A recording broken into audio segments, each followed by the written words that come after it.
ఈరోజు మన topic phobia. భయాలు లేని మనిషి ఉండడు. మనకందరికీ ఏవో కొన్ని భయాలు ఉండే తీరుతాయి. అయితే కొన్ని భయాలు మరీ అసహజంగా ఉంటాయి. ఇతరులకు మామూలుగా కనిపించిన విషయాలు కొందరికి భయంకరంగా కనిపిస్తుంటాయి. ఎత్తైన ప్రదేశాలకు ఎక్కినప్పుడు, కొన్ని రకాల కీటకాలను చూసినప్పుడు, రక్తాన్ని చూసినప్పుడు, నిప్పును చూసినప్పుడు కొంతమంది తీవ్రంగా వణికిపోతుంటారు. ఇవన్నీ ఫోబియాలు. ఇలాంటివి ఎన్నో రకాలు. తమ భయం పూర్తి హాస్యాస్పదం అని వారికే తెలిసినా దాన్ని వదిలించుకోలేరు. ఈరోజు జయహో సక్సెస్ మంత్రాలో ఈ ఫోబియాలు ఎందుకు ఏర్పడతాయో, వాటిని ఎలా వదిలించుకోవాలో, వాటి వల్ల మనకు కలిగే నష్టాలేంటో తెలుసుకుందాం. ఈ విషయాలను వివరించడానికి వ్యక్తిత్వ వికాస నిపుణులు, అలాగే ప్రముఖ సైకాలజిస్ట్ టిఎస్ రావు గారు మనతో పాటు ఉన్నారు. ఆయనతో పాటు కొంతమంది స్టూడెంట్స్ కూడా ఉన్నారు. వాళ్ళ డౌట్స్ క్లారిఫై చేసుకోవడానికి ఇక ప్రోగ్రామ్ స్టార్ట్ చేద్దాం. నమస్కారం రావు గారు. నమస్తే అండి. చెప్పండి, అసలు ఫోబియాకి సహజమైన భయానికి ఉన్న తేడా ఏంటి? ఫోబియా వేరు, భయం వేరండి. ఇప్పుడు ఫోబియా అంటే భయపడనటువంటి విషయానికి కూడా భయపడటం ఫోబియా అంటాం. మామూలు భయాలు వేరు. మనకి ఒక స్నేక్ చూస్తే భయం వస్తుంటుంది. అమ్మో ఈ స్నేక్ కరుస్తుంది, దీనివల్ల విషయం ఉంటుంది అనేటువంటి భయం రావటం సహజం. కానీ ఫోబియా అట్లా కాదు. ఒక సినిమాలో స్నేక్ షో జరుగుతుంది అనుకోండి. ఆ స్నేక్ షో జరుగుతున్నప్పుడు సినిమా చూస్తుండగానే సినిమా హాల్లోనే భయపడిపోతుంటారు. అమ్మో పాము అనేటువంటి భయం అనేది వాళ్ళని వెంటాడుతూ మానసికంగా అస్తవ్యస్తకు గురవుతుంటారు, కళ్ళు తిరిగి పడిపోతుంటారు. ఇలా భయం వేరు, ఫోబియా వేరు. ఈ ఫోబియాలు, భయాలు అనేవి మనం విజయం సాధించడానికి చాలా అడ్డుగోడలుగా నిలుస్తుంటాయి అన్నమాట. ఓకే, ఈ ఫోబియాకి అంటే ఒక మనిషికి నాకు ఫోబియా ఉంది అనే విషయం తనని ఎలా తెలుసుకోగలరు? ఫోబియా ఉన్నప్పుడు మనకి ఈ ఫోబియాల్లో దాదాపు 500 రకాల ఫోబియాలు ఉన్నాయి మనం చెప్పుకుంటూ పోతే. అయితే వీటిని క్లారిఫికేషన్గా సైకాలజిస్టులు ఏం చేశారంటే 3 రకాలుగా చేశారు. ఒకటి సోషల్ ఫోబియో, రెండోది అగరోఫోబియో, మూడోది స్పెసిఫిక్ ఫోబియో. ఈ 3 రకాల కేటగిరీలో ముఖ్యమైనటువంటి ఫోబియాలన్నీ కూడా వస్తుంటాయి. ఒక వ్యక్తికి ఫోబియా ఉంది లేనిది తెలుసుకోవాలంటే సహజంగా తనకు తాను కొన్ని ప్రశ్నలు వేసుకోవాలి.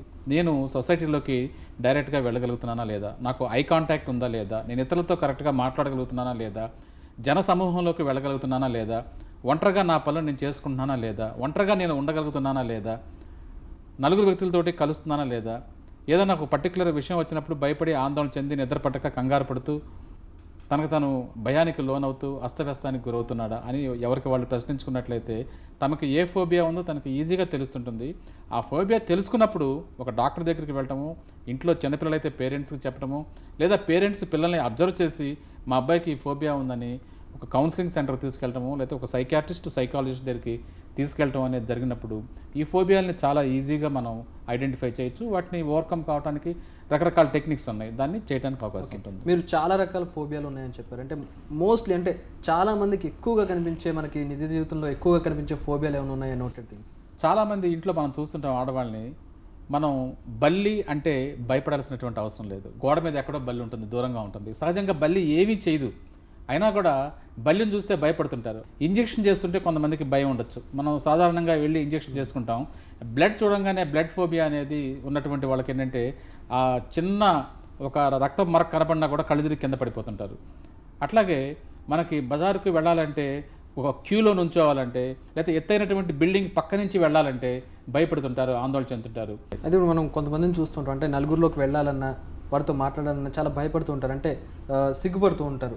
అంటే ఇది మామూలు సమస్యనా లేదంటే ఫోబియా కిందకి వస్తుందా? ఒకవేళ ఫోబియా అయితే తీవ్రంగా ఉంటుందో చెప్పండి.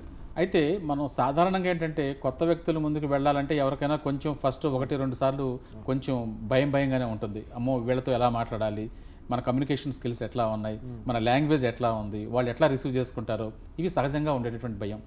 అలా కాకుండా అవసరమైనప్పుడు కూడా, ఉదాహరణకి ఒక ఇంటర్వ్యూకి మనం ఫేస్ చేయడానికి బయటకు వెళ్ళాలి, ఇంటర్వ్యూ దగ్గరికి వెళ్ళాలి అన్నప్పుడు నేను అసలు ఇంటర్వ్యూ నేను చేయలేను అని ఎస్కేప్ అవటం, పారిపోవటం, రూమ్లో తలుపేసుకొని కూర్చోవటం, ఆ ఇంటర్వ్యూని ఎలా ఎగ్గొట్టాలని చూడటం, అదే సహజమైనటువంటి భయం ఉండాలంటే కొంచెం భయంగా వెళ్ళటం, కొంచెం బిరుగుగా మాట్లాడటం ఉంటుంది. ఇక్కడ ఏంటంటే ఆ భయంతో పాటు కండిషన్ అంతా కూడా మారిపోతుంటుంది. సైకలాజికల్గా, ఎమోషనల్గా, ఫిజికల్గా కండిషన్స్ మారిపోతుంటాయి. దాన్ని అవాయిడ్ చేయడానికి ప్రయత్నం చేస్తుంటారు. ఇది ఒక అవాయిడ్ చేసేటటువంటి లక్షణం అనమాట. యాంగ్జైటీ డిజార్డర్ అంటారు దీన్ని. అలాగే కొంతమందికి స్టేజ్ ఫియర్ ఉంటుంది. అంటే చాలా మందికి ఉంటుంది స్టేజ్కి ఎక్కగానే మాట్లాడలేకపోవడం, మాట్లాడాలనుకుంది ఎంత మాట్లాడాలనుకున్నా కానీ అక్కడ ఆగిపోవడం, లేదంటే చెమటలు పట్టేసేయడం, ఇలా దీన్ని ఫోబియా కిందకు వస్తుంది, లేదంటే సహజమైన సమస్య? ఇది 1-2 సార్లు ఎక్స్పీరియన్స్ ద్వారా మామూలుగా జనరలైజ్ కావచ్చు. మనకి కొత్తగా ఎవరికైనా సరే స్టేజ్ మీదకి వెళ్ళి మాట్లాడాలన్నా, ఒక రాజకీయ ఉపన్యాసుడు కావచ్చు, లేకపోతే ఒక స్టూడెంట్ సెమినార్లో మాట్లాడచ్చు, స్టేజ్ మీదకి వెళ్ళాలంటే చెమటలు పట్టిపోయేది, మైక్ ముందుకెళ్ళి మాటలు రావు. అలాంటి పరిస్థితుల్లో ఏమవుతుందంటే అప్సెట్ అయిపోతుంటారు. ఇది ఫోబియా కిందకి వస్తూ ఉంటుంది. సోషల్ ఫోబియాలో ఇది ఒక రకమైనటువంటి కండిషన్ కింద మనం తీసుకోవచ్చు. ఓకే, ఈ ఫోబియా ముఖ్యంగా స్టూడెంట్స్లో ఎంతవరకు కనబడుతుంది? స్టూడెంట్స్ కెరీర్కి కానివ్వండి, వాళ్ళ చదువులకి ఏమాత్రం ఆటంకం కలిగిస్తుంది? డెఫినెట్గా ఉంటుందండి. ఇవాళ స్టూడెంట్స్లో మనం కానీ ఫోబియాని మొట్టమొదటి స్టేజ్లో గుర్తించలేకపోతే, ఒకటి తల్లిదండ్రులు గుర్తించాలి, లేకపోతే విద్యార్థుల్లో ఫ్రెండ్స్ గుర్తించాలి, లేకపోతే ఉపాధ్యాయులు స్కూల్ లెవెల్లో గుర్తించాలి. ఇలా గుర్తించినప్పుడు ఏమవుతుందంటే ఈ ఫోబియాస్ ఉన్నటువంటి వ్యక్తులు తమ కెరీర్ని డెవలప్ చేసుకోవడానికి వీలు లేనటువంటి పరిస్థితి ఏర్పడుతుంటుంది. ఉదాహరణకి మనకి ఇంజనీరింగ్ కాలేజీల్లో వీటిలో మనం చూస్తుంటాం, సెమినార్లో తప్పనిసరిగా పాల్గొవాలి. ఈ సెమినార్లో పాల్గొనేటప్పుడు ఏమవుతుందంటే చాలామంది వాళ్ళకి నాలెడ్జ్ అంతా ఉంటుంది, అంతకుముందు నుంచి బాగానే చదువుతుంటారు, మార్కులు బాగానే వస్తుంటాయి, కానీ ఒక్క సెమినార్లో వెళ్ళి మాట్లాడాలంటే భయపడిపోతుంటారు, ఆందోళన చెందుతుంటారు. ఆ సెమినార్ రోజున క్లాస్ ఎగ్గొట్టడానికి ప్రయత్నం చేస్తుంటారు. ఆ సెమినార్ని అటెంప్ట్ చేయడానికి రకరకాల కారణాలు చెప్తూ ఉంటుంటారు. నేను మాట్లాడలేను, నాకు రాదు అని చెప్పి అవాయిడ్ చేయడానికి ప్రయత్నం చేస్తుంటారు. దీనివల్ల ఏమవుతుందంటే వాళ్ళ కెరీర్ దెబ్బతింటుంది, వాళ్ళలో ఇన్ఫీరియారిటీ ఫీలింగ్స్ డెవలప్ అవుతుంటాయి. వాళ్ళు ఏదైతే సాధించాలనుకుంటారో, విజయం సాధించాలి అనేటువంటి తపన, బర్నింగ్ డిజైర్ ఏదైతే ఉంటుందో అది డ్యామేజ్ జరుగుతుంటుంది. అలాగే ఉద్యోగస్తుల విషయానికి వస్తే ఉద్యోగస్తులకు ఎటువంటి ఫోబియాలు ఉంటాయి, వాళ్ళు వాటి నుంచి ఎలా బయటపడతారు? ఈ ఉద్యోగాల్లో తప్పనిసరిగా ఇటువంటి లక్షణాలు ఉంటుంటాయి. చాలామంది ఏంటంటే వాళ్ళు ప్రమోషన్లు కూడా వదులుకుంటారు, ఉద్యోగాలు కూడా వదులుకున్నటువంటి వాళ్ళు ఉన్నారు నాకు తెలిసినటువంటి చాలామంది వ్యక్తులు. కాబట్టి ఉద్యోగంలో పై స్థాయికి వెళ్ళాలంటే ఆ కండిషన్ని నేను అనుగుణంగా ప్రవర్తించగలనా లేదా అనేటువంటి ఫీలింగ్ వాళ్ళలో డెవలప్ అవుతుంటుంది. దీనికి ప్రధానమైనటువంటి కారణం ఏంటంటే వాళ్ళ గురించి ఎంతసేపు కూడా వాళ్ళు ఇంట్రావర్ట్గా ఆలోచించటం, ఎంతసేపు కూడా ఇన్ఫీరియారిటీ ఫీలింగ్స్, ఇంట్రావర్ట్ తన ఉన్నటువంటి పరిధిలోనే, తన సర్కిల్లోనే తను ఆలోచిస్తూ ఉంటుంటాడు. ఇట్లా ఆలోచిస్తున్నప్పుడు ఏమవుతుందంటే తమ యొక్క ఆలోచనలకి వాస్తవ రూపాలు తెలియక, రేషనల్ థింకింగ్ లేక, నాలెడ్జీ లేక ఆ ఫోబియాలతో సతమతం అవుతుంటారు. తమకు వచ్చినటువంటి ఉద్యోగాల్లో మంచి అవకాశాలను కూడా వాళ్ళు వదులుకునేటటువంటి పరిస్థితి వస్తుందండి. అసలు ఈ ఫోబియాకి కారణం ఏంటంటే మానసికంగా కానివ్వండి, శారీరకంగా ఫోబియాలు రావడానికి కారణాలు? ఫోబియాలు అనేవి చాలా వరకు ఏంటంటే అన్నీ కూడా మనం it is a learning process. ఇవన్నీ కూడా మనకి నేర్చుకునేటటువంటి లక్షణాలు. చిన్నప్పుడు మనకు తెలియకుండానే ఇంట్లో పిల్లల్ని రూమ్లో పెట్టి బంధించడం, అప్పుడు ఏమవుతుందంటే సబ్కాన్షియస్ లెవెల్లో మానసికంగా ఈ పిల్లవాడు ఒక పోస్ట్ ట్రామాటిక్ స్ట్రెస్ డిజార్డర్కి గురవుతుంటాడు. అంటే ఆ తెలియనటువంటి భయం, ఆందోళన, ఏదో జరిగిపోతుంది అనేటువంటి ఆ పరిస్థితుల్లో ఏర్పడేటువంటి భయం ఏమవుతుందంటే అతనికి క్లోజ్డ్ రూమ్లో ఉండాలంటే భయం ఏర్పడవచ్చు. ఏ ఇన్సిడెంట్ అతను చిన్నప్పుడు ప్రభావితం చేసిందో ఆ ఇన్సిడెంట్ ఏమవుతుందంటే జీవితాంతం కూడా అట్లాగే ఉంటుంది. దాన్ని కానీ మనం తెలుసుకున్నట్లయితే ఫోబియాని రూపుమాపడానికి అవకాశం ఉంది. కాబట్టి ఈ ఫోబియాలు అనేవి మనకు చిన్నప్పటి నుంచి ఉన్నటువంటి రకరకాల కండిషన్స్ ప్రతి ఒక్కరికి ఇదే కారణం అవుతుంది. అంటే చిన్నప్పుడు ఎదుర్కొన్న సమస్యలు కానివ్వండి, ఎక్కువగా చిన్నప్పుడు మనకు తెలియకుండా, ఇప్పుడు ఒక వ్యక్తి కుక్క కరుస్తుంటే చూశాడు అనుకుందాం. కుక్క కరుస్తున్నప్పుడు ఒక వ్యక్తి చూసినప్పుడు ఆ కుక్క కరవటము, ఆ కండ లాగటము, ఆ రక్తం చూశారనుకోండి, చూస్తే అతనికి కుక్క అంటే భయం ఏర్పడచ్చు. కాబట్టి ఇట్లాంటివన్నీ కూడా నిజంగా సిచ్యువేషన్ ఎదుర్కొన్నప్పుడు వచ్చేటటువంటి భయం సహజమైనప్పుడు, సిచ్యువేషన్లో బొమ్మలు చూసినా, మాట విన్నా, దాని గురించి ఎవరైనా డిస్కస్ చేసుకుంటున్నా కూడా వీళ్ళు భయపడిపోయి ఆందోళన చెంది వీళ్ళకి రకరకాలైనటువంటి బాడీ, మైండ్, ఎమోషనల్గా, సైకలాజికల్గా కంప్లైంట్స్ వస్తూ ఉంటుంటాయి. రావు గారు, చిన్న ఉదాహరణ నేను చూశాను. ఒక చిన్న బాబు అండి, తనకి దీపావళి టపాకాయలు అంటే భయం. అంటే చిన్నప్పటి నుంచి కూడాను దీపావళి టపాకాయలు అంటే భయం. అంటే అది ఈ ఫోబియా అనేది దీని ఫోబియా కింద తీసుకోవాలి? టపాకాయలు అంటే పిరికితనం కింద తీసుకోవాలి, ఫోబియా కింద తీసుకోవాలి? ఈ టపాకాయలు అన్నప్పుడు నేను చెప్పినప్పుడు ఏంటంటే ఇప్పుడు ఒకటి మనం ప్రధానంగా అర్థం చేసుకోవాలి, భయం అనేది సహజం, దాన్ని యాక్సెప్ట్ చేస్తాం. భయం అంటే దానివల్ల ఏదైనా ప్రమాదం జరుగుతుంది, ఒక నిప్పును చూస్తే పట్టుకుంటే కాలుతుంది, భయమే, దాన్ని మనం ఫోబియా అనేము. కాబట్టి ఈ ఫోబియా అనేది లక్షణం ఉన్నప్పుడు మనం ఫోబియాకును భయానికి తేడానే ముఖ్యంగా మనం చూసుకోవాలి. భయం అనేది సహజం. ఇట్లా ప్రతి అంశంలో కూడా అది ప్రమాదం కాదు అని సాధారణమైనటువంటి వ్యక్తులు అందరికీ తెలిసినప్పటికీ వీళ్ళకి మాత్రం ప్రత్యేకంగా ఇది ప్రమాదం, దీనివల్ల ప్రమాదం ఎదుర్కోబోతున్నాను అనేటువంటి ఆలోచన అనేది ఎప్పుడు కూడా వీళ్ళని వెంటాడుతూ మానసికంగా వీళ్ళని అస్తవ్యస్తం చేస్తుంటుంది అన్నమాట. ఫోబియా అనేది అంటే ఏ దశలో ఎక్కువగా కనపడుతుంది? అంటే ఏ దశలో మనకి ఎక్కువగా కనపడుతుంది? చిన్నప్పుడుగా, లేదంటే యుక్త వయసు వచ్చిన తర్వాత ఎప్పుడు బయటపడుతుంది? చిన్నపిల్లల్లో కూడా ఫోబియాలు భయపడుతూ ఉంటుంటాయి. అంటే ఉదాహరణ మనం చూస్తున్నాం, స్కూల్ ఫోబియా చూస్తున్నాం. స్కూల్ ఫోబియాని దాన్ని టెస్టోఫోబియా అంటారు. చిన్నపిల్లలు ఏం చేస్తానంటే సాధారణంగా పిల్లల్ని కొట్టుకుంటూ, తిట్టుకుంటూ బడికి లాక్కెళ్తుంటారు. లాక్కి వెళ్తుంటే వాడిని కొడుతుంటారు. ఇతర పిల్లలు చూస్తుంటారు, వీడిని కొట్టుకుంటా తీసుకెళ్ళటం, అమ్మో బడి అంటే ఇది ఒక రకమైనటువంటి భూతం లాంటిది, బడికి వెళ్ళటం అనేది ఒక ఫోబియాగా ఏర్పడుతుంటుంది. ఇంట్లో ఉన్నటువంటి సుఖం వాడికి బడిలో లభించకపోవచ్చు. ఇంట్లో తల్లిదండ్రులు గారాభంగా లాలిస్తూ ప్రేమిస్తూ అటు తిప్పుతూ ఇటు తిప్పుతూ చేస్తారు, దానికి అలవాటు పడిపోతుంటాడు. అట్లాంటి కండిషన్స్లో ఏమవుతుందంటే ఇది ఒక ఫోబియాగా మారచ్చు. ఇది స్కూల్ ఫోబియా, అంటే చిన్నపిల్లలకు కూడా ఫోబియాలు వస్తుంటాయి. ఎగ్జామ్ ఫోబియా ఉంది. ఎగ్జామినేషన్ ఫోబియాకి వెళ్ళినప్పుడు ఏమవుతుంది, పరీక్షలు అనగానే వీటికి జ్వరం వస్తున్నట్లుగా ఉంటుంది, పరీక్షలు అనగానే మోషన్స్ అవుతున్నట్లుగా ఉంటాయి. కాబట్టి ఫోబియాలు అనేవి చిన్నప్పటి నుంచి కూడా, పిల్లలు పుట్టినప్పటి నుంచి దగ్గర నుంచి కూడా కొన్ని తెలియకుండానే కొన్ని అలవాటు పడుతూ ఉంటుంటాయి. విపరీతమైన ప్రభావం చూపించే ఈ ఫోబియాకి ట్రీట్మెంట్ లేదా, ట్రీట్మెంట్ అంటే సైకాలజిస్ట్ దగ్గరికి వెళ్ళడమేనా, లేదంటే స్వతహాగా కూడా దాని సొల్యూషన్ ఉందా? ఇక్కడ స్వతహాగా కూడా కొన్ని సొల్యూషన్స్ ఉన్నాయి. నిజంగా దీనివల్ల ప్రమాదం జరుగుతుందా? ప్రమాదం జరిగినప్పుడు ఇంతమంది ఇలా ప్రవర్తిస్తున్నప్పుడు బల్లిని చూసి 100కి 99 మంది భయపడినప్పుడు నేను ఎందుకు భయపడాలి? తనకు తాను విశ్లేషించుకోవాలి. 2, ఇంకా అది కూడా దశ దాటిపోయింది అనుకోండి, తన గురించి తను నాలెడ్జ్ తెలిసినా, తన గురించి తాను విశ్లేషించుకున్నా ఇంకా తెలియనప్పుడు దీనికి సైకలాజికల్గా ట్రీట్మెంట్ ఉన్నాయి. కాగ్నిటివ్ బిహేవియర్ థెరపీ అని ఒక ట్రీట్మెంట్ ఉంది. ఫోబియాలను ఎదుర్కోవడానికి తప్పనిసరిగా మనం వాళ్ళకి ఒక మార్గాన్ని సూచించాలి. ఆ మార్గం సూచించినప్పుడు ఆ మార్గంలో ప్రయాణం చేస్తే విజయం వైపు ముందుగా దూసుకుపోతుంటారు. సార్ నమస్తే సార్.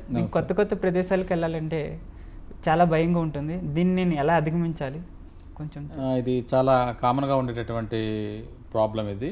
ఆ బాబు అడిగినట్లు చాలామందికి ఏంటంటే కొత్త ప్లేసెస్కి లేదా ఒక జనం మధ్యకి వెళ్ళాలంటే భయం వేస్తూ ఉంటున్నది, కొత్త స్థలాలకు వెళ్ళాలంటే. దీన్ని అగరోఫోబియా అంటారు.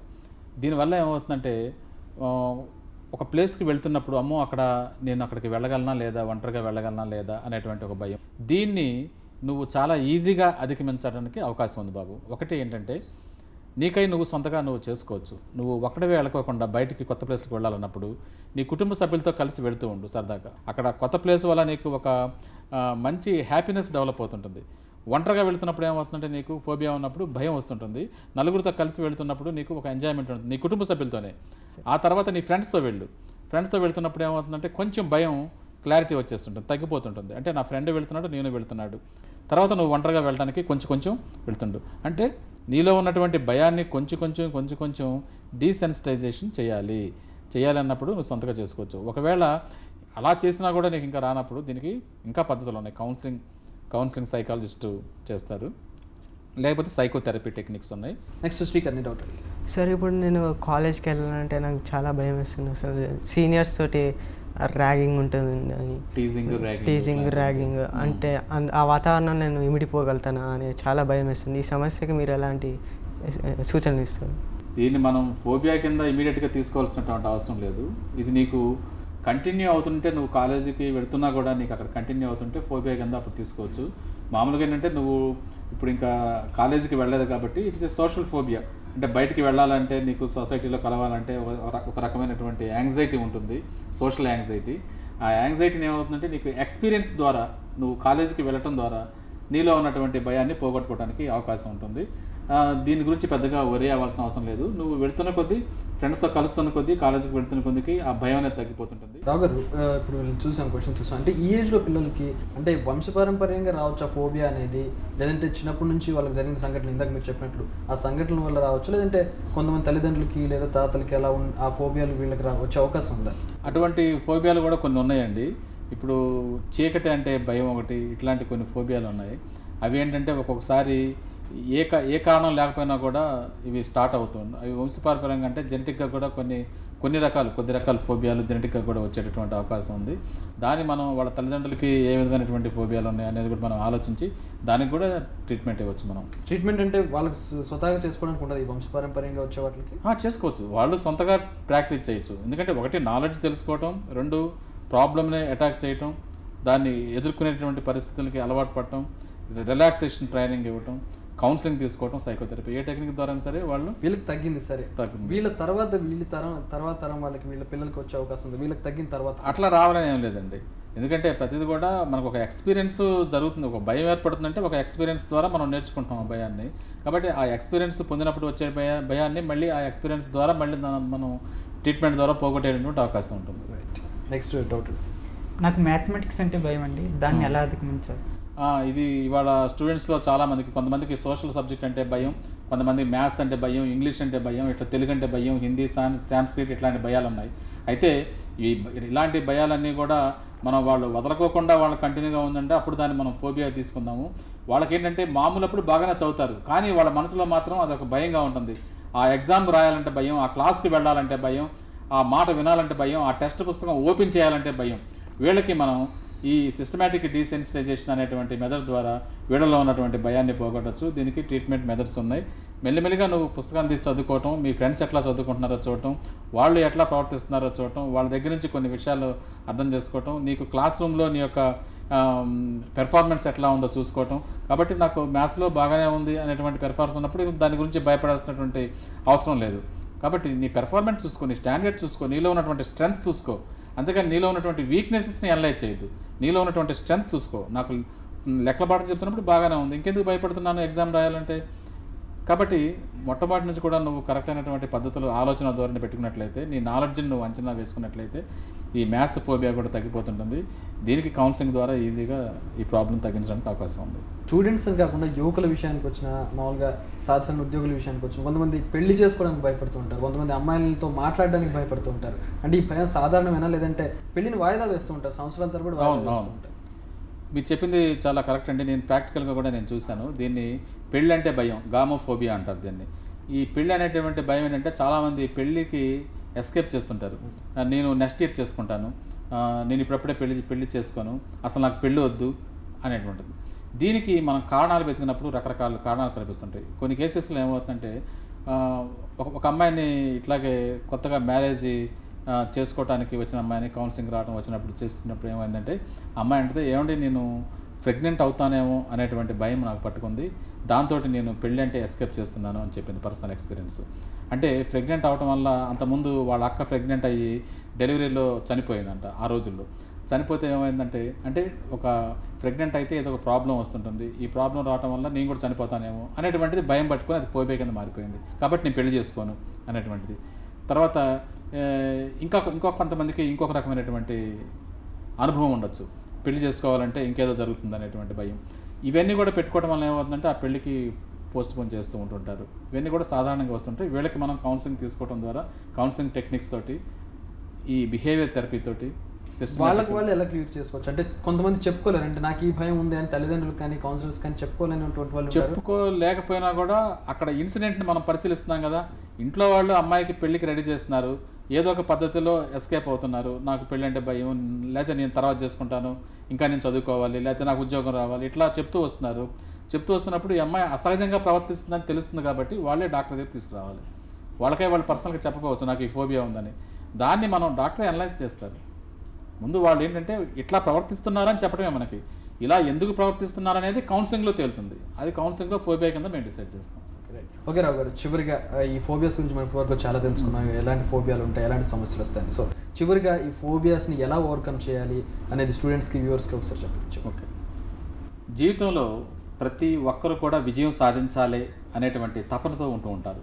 విద్యార్థులు కావచ్చు, ఉద్యోగస్తులు కావచ్చు, వ్యాపారస్తులు కావచ్చు, గృహిణి కావచ్చు, ఎట్లయితే నాకున్నటువంటి రంగంలో నేను విజయం సాధించాలి అని అంటారు. అయితే ఈ విజయం సాధించేటప్పుడు మనకి కొన్ని భయాలు అనేవి, ఫోబియాలు అనేవి అడ్డుగోడలుగా నిలుస్తుంటాయి. ఎవరైతే ఈ విజయం సాధించాలి అనుకుంటారో వాళ్ళు ఈ భయాల్ని, ఫోబియాల్ని అధిగమించగలుగుతారో వాళ్ళు జీవితంలో పై స్థాయికి వెళ్ళగలుగుతుంటారు. మనం ప్రతిరోజు కూడా ఉదయం నుంచి సాయంత్రం వరకు ఎన్నో అనుభవాలు మనకు జరుగుతూ ఉంటుంటాయి. ఈ అనుభవాల్లోంచే మనకి ఈ భయాలు, ఫోబియాలు అనేవి ఏర్పడుతూ ఉంటుంటాయి. వాటిని మనం మొట్టమొదటి స్థాయిలోనే గుర్తించాలి. ముఖ్యంగా పిల్లల్ని చిన్న దశ నుంచే వీళ్ళల్లో ఎటువంటి ఫోబియాలు ఉన్నాయి అనేటువంటిది తల్లిదండ్రులు, ఉపాధ్యాయులు గుర్తించాలి. గుర్తించి వాళ్ళకి సరైనటువంటి చికిత్స చేయించినట్లయితే, లేదా వాళ్ళకి సరైనటువంటి ఎడ్యుకేషన్ ఇచ్చినట్లయితే ఈ ఫోబియాలు అనేవి లేకుండా పోతుంటాయి. ఈ భయం నుంచి ఎప్పుడైతే మనం బయటపడుతుంటామో, ఈ భయం వీడితే జయం మీదే అనేటువంటి సూత్రాన్ని మనం చిన్నపిల్లలకి నేర్పించాలి. అలాగే యువతకి కెరీర్ని డెవలప్ చేసుకోవాలి అనుకునేటటువంటి వాళ్ళకి ఈ భయాల నుంచి అధిగమించేందుకు మనం తర్ఫీదు ఇవ్వాలి. దీనికోసం రకరకాల టెక్నిక్స్ ఉన్నాయి. Psychotherapy, counselling, behaviour counselling, behaviour therapy, systematic desensitisation, ఇలాంటి పద్ధతుల ద్వారా మనకి చికిత్సా విభాగాలు ఉన్నాయి. దీనికి counselling psychologist, clinical psychologist, psychiatrist, ఇతర డాక్టర్లు, కెరీర్ కౌన్సిలర్స్ వీళ్ళందరూ కూడా ఉపయోగపడుతుంటారు. ఈ సదుపాయాలు ఉపయోగించుకొని మీలో ఉన్నటువంటి భయాల నుంచి, ఫోబియాల నుంచి మీరు అధిగమించినట్లయితే మీరు విజయం మీ వైపే ఉంటుందని చెప్తూ ఇంతటితో ముగిస్తుంది. థ్యాంక్ యూ రావు గారు, థ్యాంక్ యూ వెరీ మచ్. చాలా విలువైన విషయాలు చెప్పారు ఫోబియా గురించి. థ్యాంక్ యూ వెరీ మచ్ మీ ఇద్దరికి కూడా చర్చలో పాల్గొన్నందుకు. చూసారు కదా, ఫోబియా అనేది సహజమైన విషయం కాదు, వదిలించుకోవాల్సిన బలహీనత. ఇవి మితిమీరితే మన జీవితంలో చాలా సందర్భాల్లో ఆటంకాలను ఎదుర్కోవాల్సి ఉంటుంది. కాబట్టి తప్పనిసరిగా వీటిని అధిగమించాల్సిందే.